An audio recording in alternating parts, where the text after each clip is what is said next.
Don't forget to subscribe and leave a comment on this video saying I subscribed. Let's get into it.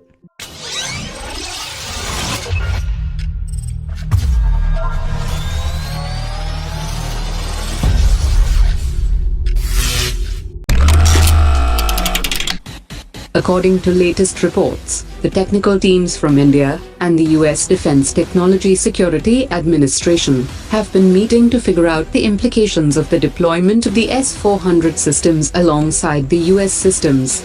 This development means that the two sides are trying to mitigate mutual concerns and will avoid going down the road of sanctions.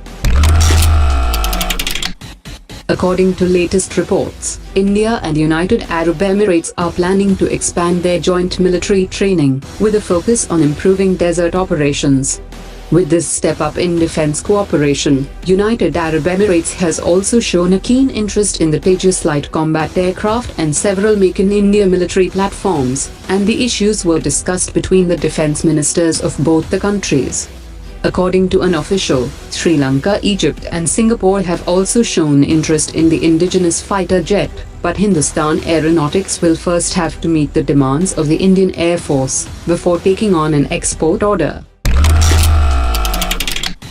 Prime Minister Modi and his Japanese counterpart will hold the 13th India-Japan Summit in Tokyo on 28 October, and they are likely to discuss a proposal to sign an agreement, which will lay the framework to share military assets and capabilities and provide logistical support to the militaries of both the countries.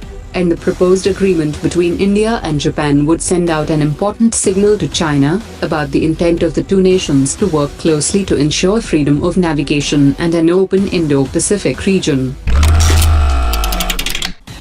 The Adani Group is betting big on the export market with its first military facility to manufacture unmanned aerial vehicles, and the facility will be operational this month. The group will initially make the Hermes 900 UAV for an order from the Israeli Defense Forces and is looking for further options for exports in the global market. The company would also upgrade the facility to manufacture high-end helicopter gears by next year and is also hopeful to execute an order from a Southeast Asian country. During the 13th India-Japan Annual Summit, the purchase of 12 US-2i aircraft for $1.65 billion will be on the table for discussions. According to reports, both sides are willing to negotiate through a government-to-government deal, and at a lower price for the amphibious aircraft from Japan, which is expected to be manufactured in India under the Make in India initiative. According to latest reports, the Western Naval Command has conducted the trials of the recently inducted submarine rescue vehicle in the Indian waters. The trial was carried out with a submarine at a depth of over 300 feet and transferred personnel from the submarine to the rescue vehicle. The crew also carried out operations at a depth of over 750 meters and side-scan sonar operations at over 650 meters. India and China will sign an internal security cooperation agreement next week, marking a new beginning in bilateral relations.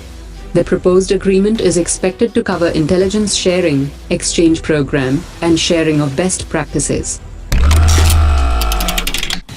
A digital networks and telecom solutions company named Sterlite has bagged a 3,500 crore rupees deal from the Indian Navy to design, build, operate and maintain the Indian Navy's digital network. The company will build a strong integrated communications network that would provide a secure and reliable digital highway for administrative and defense operations to the Indian Navy.